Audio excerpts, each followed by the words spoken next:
Pengamat politik Rocky Gerung melayangkan sindiran keras pada Menteri Pembantu Presiden yang justru menurunkan citra pemerintah di saat bencana terjadi. Rocky Gerung menyebut bahwa upaya dari pemerintah menangani bencana tertutup lewat gebrakan para menterinya.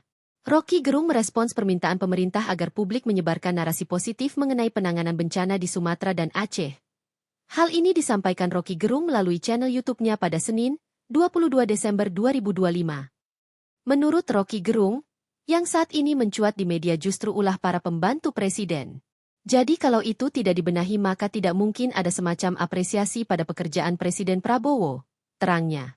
Rocky Gerung menuturkan, sejumlah menteri seperti Menteri Energi dan Sumber Daya Mineral, ESDM, Bahlil Lahadalia dan Menteri Koordinator Pangan Zulkifli Hasan justru membuat kepercayaan publik runtuh. Tapi sebaliknya, yang membuat kepercayaan publik pemerintah itu runtuh bukan netizen, bukan masyarakat sipil, tapi Bahlil, Julhas, siapa lagi itu raja segala macam itu, paparnya.